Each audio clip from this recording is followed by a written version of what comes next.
Good evening, everybody. It's the pollinator, and I thought from my last video, I wanted to talk about a company that I worked for in the early part of my life, in my adulthood, and that was Tandem Computers. My last video just got me really thinking about that company, how great they were to everybody, and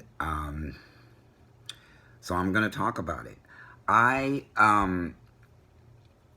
Somehow I found out about Tandem Computers, and I think I read somewhere, or maybe I saw an advertisement for them of how great of a company that they were, fairly new in the industry. They made the only fault-tolerant computers, mainframe computers on the market.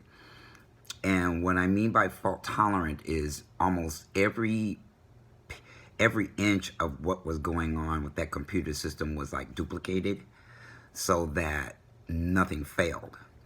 In other words, I don't want to get too technical on you guys, but I also said in my last video that I don't know a lot about any one thing. I was incorrect when I said that. I do know a lot about computers. I've been working in the industry since 1978. And like I said before that, I was doing data entry that was going into a mainframe. But I started working directly with them in 1978 when I joined the military. So where was I? Oh man. Okay, I didn't want to get technical. That's where I was. So they were the only computer system that had a multiple CPU type of system. There were a lot of them out there trying to duplicate fault tolerance, but Tandem Computers was the only one that was truly fault tolerant. You could string along like I think up to 12 or 15 CPUs and use 2 of them so that if one of them went down, the other one took over, and you would pair them up like that in the configuration. So it was really fly, and a lot of banking systems used it. The stock exchange used Tandem Computers. There's a string of things that Tandem Computers used to do. Still sick. Not sick, I have a cough, an annoying cough that my nurse said today isn't going to go away anytime soon. So I got this little thing here that I'm inhaling, trying to get rid of the cough. So at any rate, see, I just lost my own train of thought. Isn't that terrible when that happens? So I worked, this is what I was going to say, was that you can read about Tandem Computers on Wikipedia. You can read all about its history. You can read about the president. His name was James, we called him Jimmy, but his name was James Trebig. And he actually came from Hewlett-Packard and started Tandem Computers. And I'll never forget my employee number. I don't have an ID around, but my employee number was 4205. That was my employee. I was employee number 4205 in that company. They just incremented the numbers and put it on your ID cards. So this was before the internet was born. The internet was actually made public in 1991. I started working for Tandem Computers in 1981. So a good 10 years passed before the internet was born, and when it was born, it was called the World Wide Web. But let me tell you about Tandem Computers. They let me go as far as I could, as fast as I could. No bars held with that company. And they provided the best training in the world. They had an entire division devoted to putting on classes, technical training classes for all of their computer professionals. And what I found I was so stoked when I got called. I scoped them out and put in an application, or sent my resume and put in an application and sent it to them. And it took, let's see, it took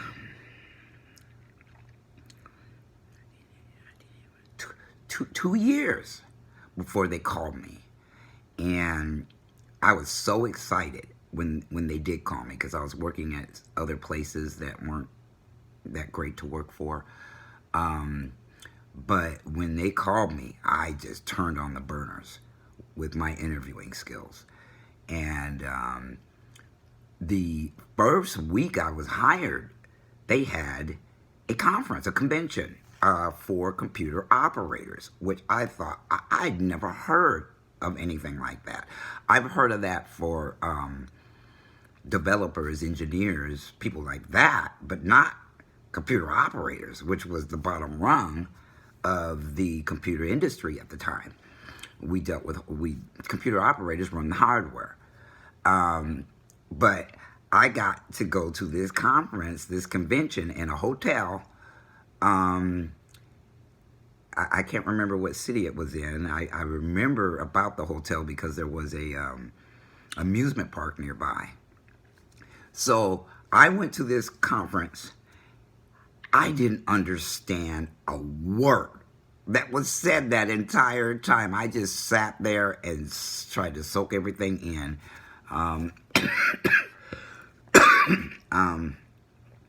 But I met a lot of cool people at that conference. And at one point, one day, I think it was in the evening, guys kept leaving the conference. And, before you knew it, it was like half empty, or even more than that. And so there was a guy sitting next to me, and I asked him, where is everybody going? What's going on? And he told me there was a stripper show on one of the upper levels of the hotel, and that's where all the men were disappearing to. I had a blast at that conference, even though I didn't understand a word anybody was saying, because I did not know those computers. I came from the IBM mainframe world before I got that job, and so I had no clue what anybody was talking about. And they told me when I was hired to just soak in as much as you could, take all the materials that they gave you, and after the conference, study the materials, which is what I did. And then they sent me to my own location, where I had to bring up a computer system, which was called a Nonstop 2. I had to bring that thing up over a weekend, and without knowing what I was doing. And I was there day and night trying to get this computer up. I kept crashing it. And at the conference, I met a guy named Ron Labby, who was employee number 5. This guy not only wrote part of the operating system, but he designed some of the hardware. Super smart. He looked like a bum. All I ever saw this guy wear was t-shirts with a camouflage shirt over the t-shirt and jeans, and really, really long hair and a beard. He looked that way every day and every time I saw him. So I was really frustrated because I couldn't get this computer up, and I called him in the middle of the night, and he was at work. At Tandem Computers, it was such a blast to work for them that I did not mind working extra hours. Not at all. Because of that conference. They were also one of the first companies to do teleconferencing, because they had mastered fiber optics, and somehow they were able to transmit a signal all over the world, wherever there were Tandem locations. And the president of the company would talk to the employees, and he called people who weren't in management. He called us individual contributors, and he made us feel so special that we were just as important. In fact, without us, the company would not be able to run. It wasn't the managers, it was individual contributors that he put a lot of value in. I was also very excited when he did a teleconference and told everybody that they were going to build a huge campus in southern and south of San Jose. They were going to build a campus to train managers coming into the company about Tandem's philosophy.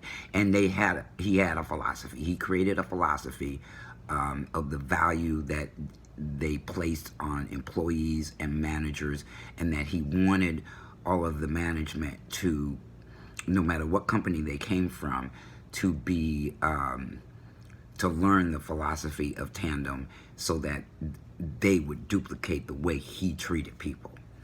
So that was really exciting. It actually never happened because they kept having problems with getting all the licensing and everything you have to do to build something in a city. In that part of the city, they were just having major problems in getting the property, getting the plumbing, everything that's involved in building something from the ground up. So that never happened, which to me was the beginning of the end of Tandem.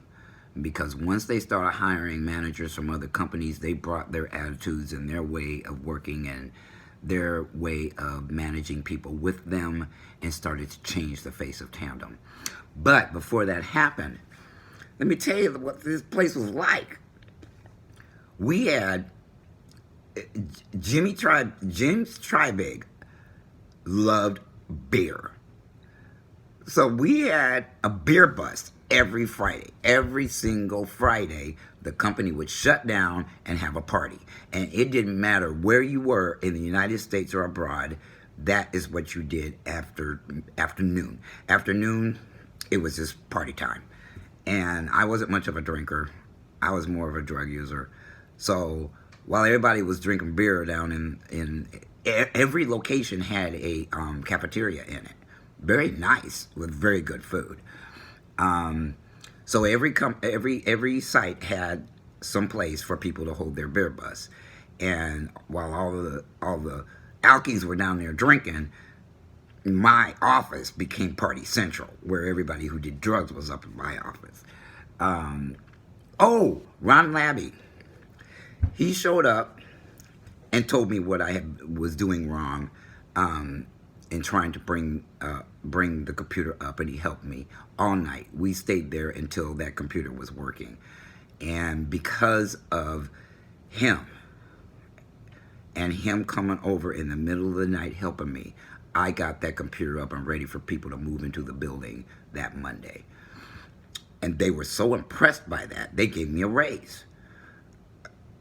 They gave me a raise, and I kept getting raises, and I kept getting promotions, and I kept getting transfers to other, to better jobs, to more responsibility. Because from the moment I started working there, my sights were on being a software engineer. They called them software developers, and they didn't call computer operators. They called us system managers. I mean, everything about that company just exalted their employees. So anyway, so the beer bus would happen every Friday. Every Friday was a party. They gave us stock options every year. I think even twice a year. They let us take classes, and I took my wall in my office was full of class certificates because I took everything. Even if I didn't understand what they was talking about in that class, I took the class. Especially if it had anything to do with programming, because that's where I was headed. That's what I wanted to do. I remember this class called OOP, Object-Oriented Programming. I had zero idea of what was going on in that class. But like I said in my last video, I was very good at picking people's brains. So during the breaks and stuff, I would ask questions. What do they mean? What are they talking about this? What are they talking about? And I would pick people's brains and find out what object-oriented programming was all about, which is the language of the software that they use on servers today. Servers didn't exist in those days. Servers came into being in the late 1990s. But until then, mainframes were boss. So, like I said, I had a lot of certificates. And I had, they threw company parties, which were a blast every year. They threw a company party. Jimmy Trybig, made it a policy. He had an open door policy. If you had any issues, concerns, you wanted to give him an attaboy or whatever, his office door was open and everybody knew which building he worked in Cupertino, California, and that we could walk into his office at any time. I did do that one time when I bought a brand new car and somebody vandalized it in the parking lot. I went into his office crying. I was so upset. He thought I had gotten mugged or something in the parking lot. I was so pissed because I had just bought the car and somebody keyed it in the parking lot. But anyway, I went and I told him about it, and he told me to file a police report, and I got the car fixed. But it was a brand new BMW. It's 1984. Yeah. The year that they changed it from 320 to 318i. I had a 318IS. And anyway, I did all of that stuff with the stock options I would get from Tandem. My silly young ass wasn't capable of understanding investing, and so I would just buy the stock and sell it immediately and take cash. So I got to do a lot of things, and my income continuously grew. The jobs that I went to get, I always got better jobs.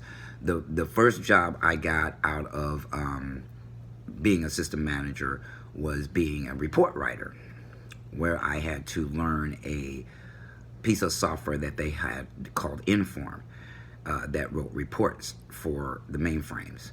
And that's how I got from hardware to software. And while I was in hardware, because that computer was mine and I could do anything I wanted to all day if I didn't have, if something didn't happen, and one of the people of the building didn't need help, I would study programming languages. I went to a store called Stacy's Bookstore and bought self-teach guides. I learned how to program my BASIC. I learned, and then I started messing around with the operating system of my computer, and went back to Ron Labby and some other guys that I had met at that conference, and started asking them questions about how this works, how this software works. And but before I got into the operating system language, they had a command language called Tackle, which was like a mini version of, it was a program, it was a language and a command language. So you could write scripts. And so I wrote scripts to automate my job so that I didn't have to do repetitive things all day long. I just wrote these scripts, and these scripts would do all that stuff for me. And I had one employee that worked for me who I taught her everything I knew as well. And then I moved on. I moved on to another building in another city, another suburb of the Bay Area, and became an Inform report writer. And from there, I became a applications programmer. Like I said, there were limits, but not limits that I could see. The limits was probably the pay for me, but I didn't care because I loved working for that company, and so I became an applications programmer. Then I created a job within that department. That was a kind of a go-between, or made myself responsible for the networking piece of that software, how it spoke to other locations. I don't know how I did that, because that job didn't exist, but I got them to create that job for me. Then I began to notice a pattern, because people, during the breaks, people would complain a lot about the boss being an asshole and a jerk and all this other stuff. And yeah, I noticed he was too, but I was more into finding a solution to that than I was complaining about it. So I told my sponsor, I had gotten clean and sober, and I had the sponsor, that same sponsor that held those Emmett Fox classes. I told him, I want to get out of there. I want to be a software engineer. I want to be a software developer. What should I do? Everybody said that when they tried to get out of that department, that the vice president of the division wouldn't let anybody go. So my sponsor told me to have a meeting with that vice president. I said, the vice president of the division? And he said, yeah, why not? He's just a guy. He's just a human. There's nothing to be scared of. He said, but I want you, when you go home, before you try to arrange a meeting with this guy, I want you to make a bulleted summary of what you want to talk about. And don't go in there complaining. Go in there with facts about what's going on in the department and why he should let you out of that department. I listened to my sponsor.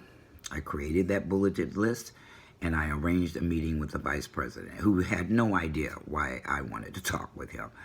And then my sponsor also told me, before you get out of the car, I want you to say a prayer that you see the God in him, no matter what he says to you, because he may try to say something to you to piss you off or to knock you off of your agenda.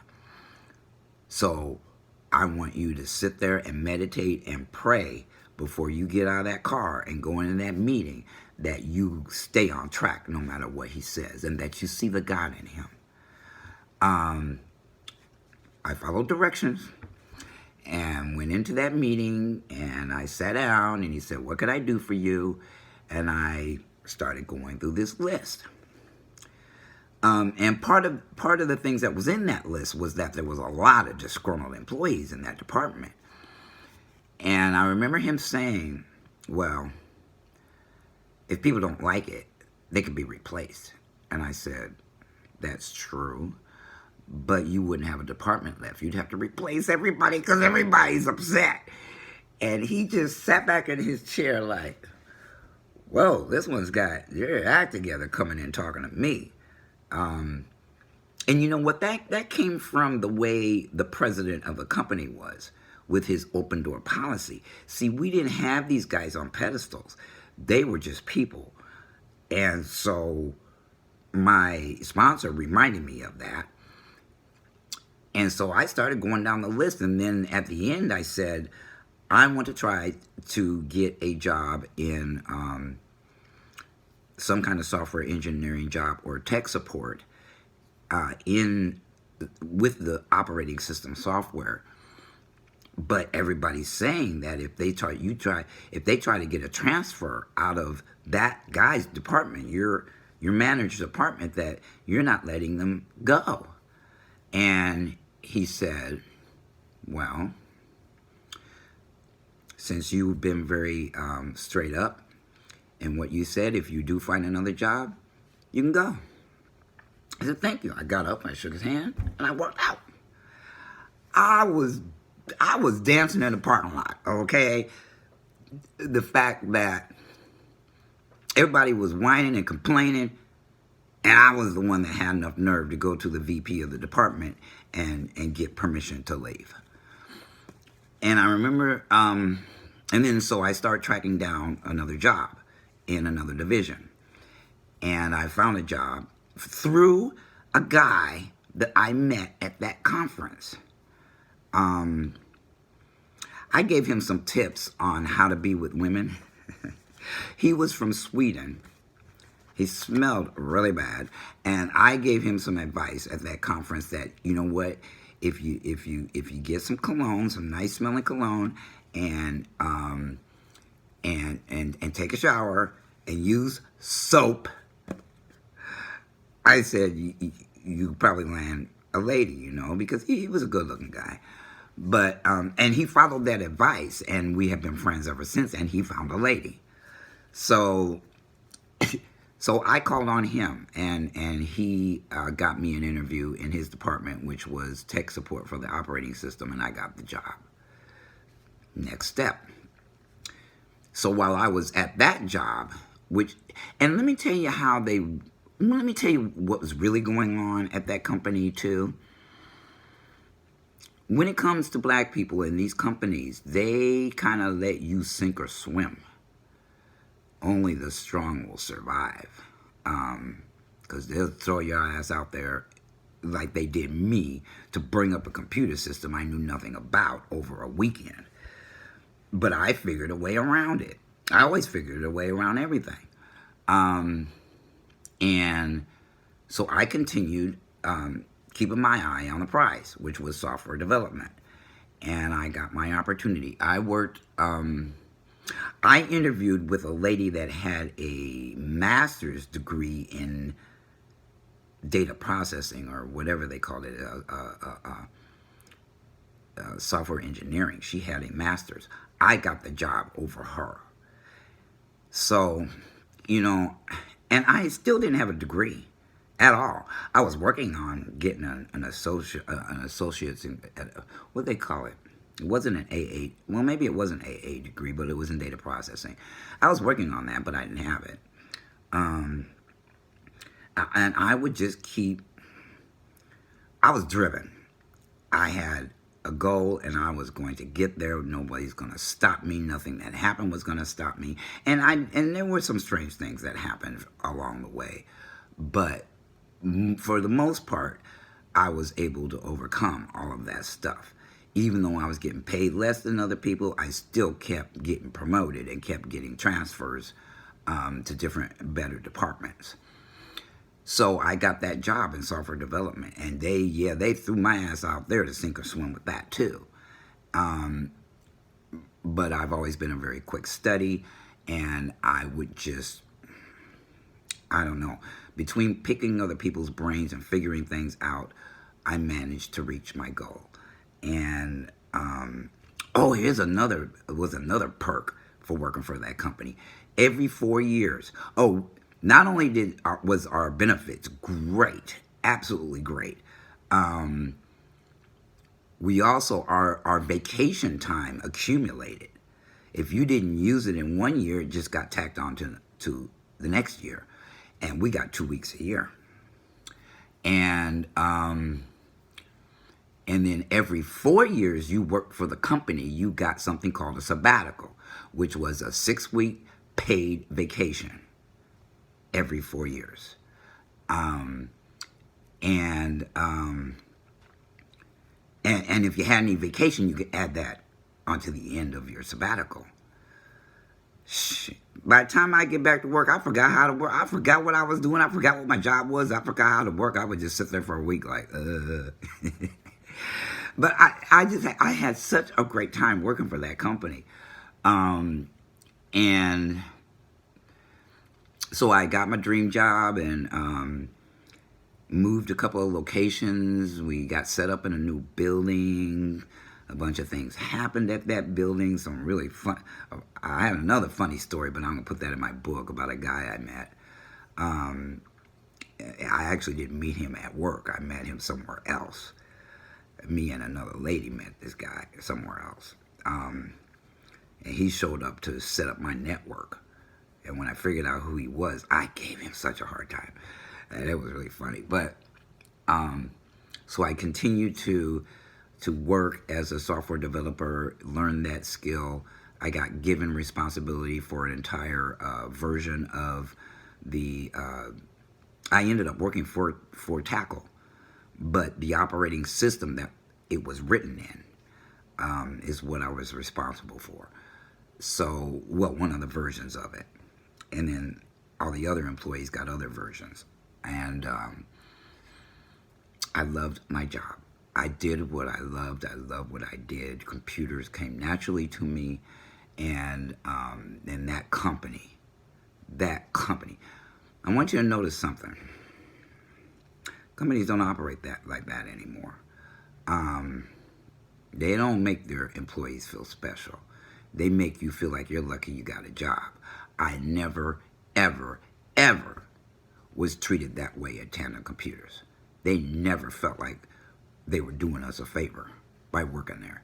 What their philosophy was that you were getting paid for what you do. You were getting paid for what you knew, and that's you were providing a service to them, and everybody was a customer to everybody in that company. Other departments we had to work with were customers, as well as customers of Tandem that were external to the company that bought the computers. Everything about that company was just so great. I've heard that Microsoft used to work like that in their earlier days. They don't work like that anymore, but they do give a lot of education to their employees. But even then, the people they throw out on the front lines are dumb as hell, and they're reading scripts. They don't know what they're doing at all. I know more about what's going on in Microsoft than the people that answers the tech support calls. But I just wanted to tell that story about Tandem Computers and how just unbelievably great they were, what that did for my self-esteem, what that did for my confidence. I didn't even know how valuable and marketable I was until I left Tandem. I got laid off in the 11th year of my employment with them. They laid me off right before my before my third sabbatical, and I was devastated. And I had no idea how marketable I was out there in the world. I was just devastated I lost that job. I was working for this asshole. He was such a jerk that I started telling him, I'm not meeting with you alone or without a tape recorder in this room. And he just continued to pick at me, and I would get up and walk out of the meetings. And he'd follow me to my office, and I'd say, I don't want to talk to you. Not without a tape recorder in here, because you're saying some really bizarre things. So he got me laid off. Between him and his boss, who was special, I ended up getting laid off. I got a very nice severance package that lasted me a year after I was laid off from that company. So even in the end, we were still treated valuably. And then I began my contracting career. Actually, my mother passed away a week or two after I was laid off from that job. So I went into a really deep depression for the next year, trying to settle her estate. And after I got all that wrapped up, I went back into, I became a contractor. Working on Tandem Computers customers, and that's a whole different ball of wax. So I just wanted to make this video to let people know that, you know what, I miss the old days where not only companies cared about their employees, but they cared about the consumer, the end user, the person that was going to receive their products. They cared. There were also a lot more consumer laws, and the FCC, the FTC, government organizations like that cared more. They don't care anymore. They're working on behalf of businesses. You go out there to complain, and you're out there complaining with thousands of people who are saying shit about companies, and nobody's doing anything about it anymore. And this is worldwide. Since the marketplace is now worldwide. Capitalism has spread worldwide. And the value of people people's lives, people's income, people's heart. Everything is going this way because of the way, I don't know. I can't even tell you why things are happening. I can't blame it all on the government. People are letting the government do what they do because they're too ignorant and they don't have any point of reference for when things were tighter. Companies weren't allowed to be monopolies. If they became a monopoly, the government would step in and break that company up to allow for competition. That doesn't go on anymore. There's monopolies everywhere, and they do whatever the hell they want, right? Everybody knows that. It didn't used to be that way. So all these millennials and people who weren't around when things were really, really, really great in this country, and I wouldn't say great in this country, but businesses operated a hell of a lot better than they do now. They weren't around, so they're not fighting because they don't. What are they fighting for? They don't know what they're fighting for because they've never seen anything work that way. All they've seen is what they know today.